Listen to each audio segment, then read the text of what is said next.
এখন তাদের মধ্যে যদি প্রপোর্শনাল রিপ্রেজেন্টেশন সিস্টেম থাকে। ঢাকায় অনুষ্ঠিত হলো জাতীয় সংলাপ নির্বাচন 2026 অনুপাতিক বোর্ড ব্যবস্থা নিয়ে সমালোচনামূলক পর্যালোচনা শীর্ষক আলোচনা সভা। এই সংলাপ আয়োজন করে কসমোস ফাউন্ডেশন, সহযোগিতায় ইউনাইটেড নিউজ অব বাংলাদেশ। বাইরে যে চুক্তি করলাম সেই চুক্তি এসে বলতে হবে কি হবে না, এটা খুব বড় কিছু ম্যাটার করে ফেললে না পরে পার্লামেন্ট এসে বদলে দেওয়া, এরকম ইতিহাস খুব বেশি হয় না। বক্তারা বলেন, পিআর পদ্ধতি চালু হলে জনগণের প্রতিটি ভোটের মূল্য নিশ্চিত করা যাবে এবং প্রতিনিধিত্ব হবে আরও ন্যায্য ও অন্তর্ভুক্তিমূলক। সভাপতিত্ব করেন ইউএনবির সম্পাদক ও কসমোস ফাউন্ডেশনের প্রতিষ্ঠাতা এনায়েতুল্লাহ খান। বাংলাদেশে এতদিন আমাদের চিন্তা, আমাদের কথা বলার সুযোগ ছিল না, এখন যে সুযোগটা এসছে, এই ভেন্টিলেশন যে করতে পারছি এটাই তো অনেক। কিন্তু এর মধ্যে ভালো কিছু, মঙ্গলজনক কিছু বের হবেই হবে এই আশা। এবং ডেমোক্রেসির যে ডেফিনেশনটা দিলেন, rule of majority with the consent of minority, এটাই সত্য এবং আমরা সবাই মিলে দেশটাকে গড়ব। বিএনপি স্থায়ী কমিটির সদস্য ডক্টর আব্দুল মঈন খান বলেন, অনুপাতিক ভোট ব্যবস্থা জনগণ ও তাদের প্রতিনিধিদের সরাসরি সম্পর্ককে দুর্বল করতে পারে। তিনি মনে করেন, গণতন্ত্র তখনই টেকসই হয় যখন জনগণ নিজের প্রতিনিধিকে সরাসরি নির্বাচিত করতে পারেন। অন্যদিকে আমির খসরু মাহমুদ চৌধুরী বলেন, পিআর ব্যবস্থার সিদ্ধান্ত জনগণের উপর ছেড়ে দিতে হবে। তিনি মনে করেন, এখন সবচেয়ে জরুরি বিষয় হলো সংসদকে কার্যকর এবং গণতন্ত্র পুনরুদ্ধার। তো পিআর করতে গেলে তো মানুষ জানবে না যে তার প্রতিনিধি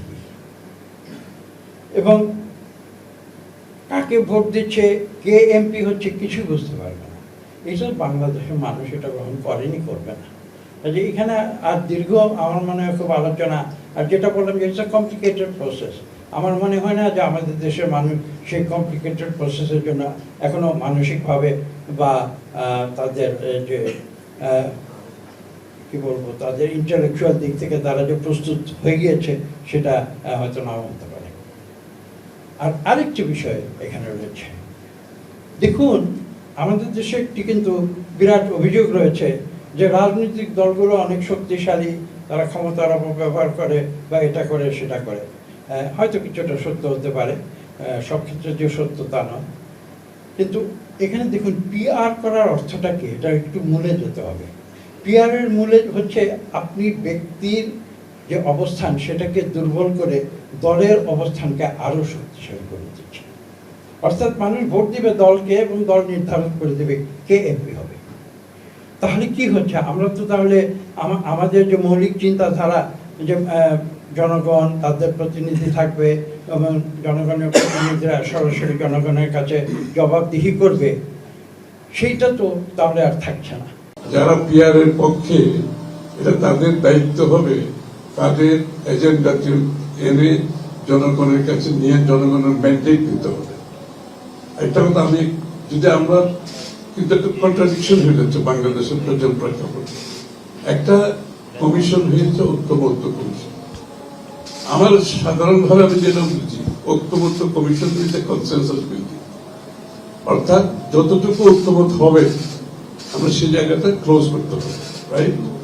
আর যেখানে ঐক্যমত হবে না সেটা ক্লোজ করার তো দরকার নাই, সেটা প্রত্যেকটি দল তারা জনগণের কাছে নিয়ে যাবে, ম্যান্ডেট নিতে হবে। তো ইভেন ঐক্যমত যেটা হয়েছে এটাও তো ম্যান্ডেট লাগবে। বাংলাদেশের জনগণ আমাদের 20টা দলকে, রাজনৈতিক দলকে কোনো দায়িত্ব তো দেয় নাই যে আপনারা বসে বাংলাদেশের ভবিষ্যৎ ঠিক করে দেন। হু আর উই? ফার্স্ট অফ অল আমি এখানেই কোয়েশ্চেন করতেছি, ঐক্যবদ্ধ কমিশনে আমরা যা করতেছি, হু আর উই?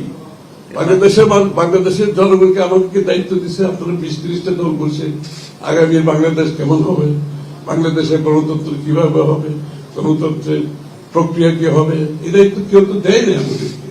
এটি একটা হচ্ছে আমাদের মানে ডেমোক্রেসিতে হচ্ছে conversation, dialogue, interaction is the process. ওইটার মাধ্যমে এই কাজটা আমরা করতেছি।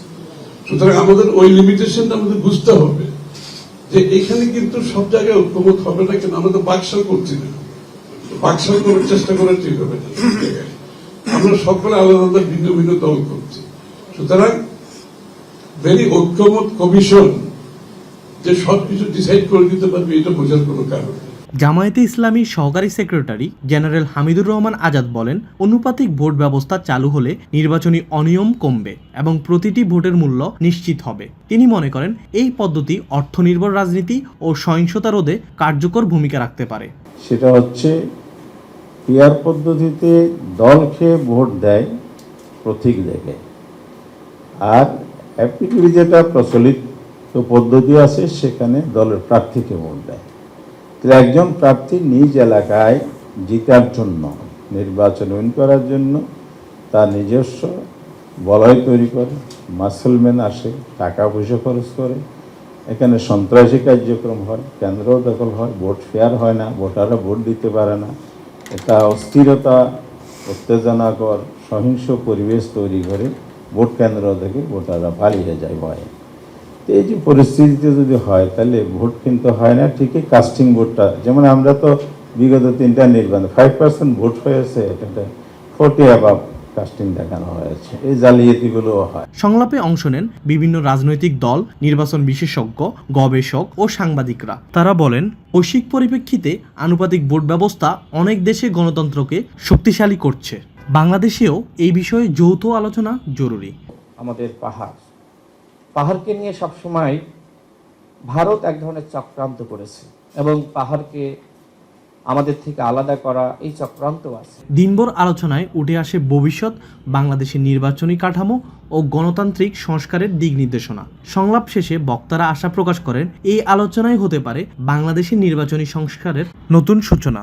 এখানে আমি একাধিকবার ঐক্যমত্য কমিশনে বলেছি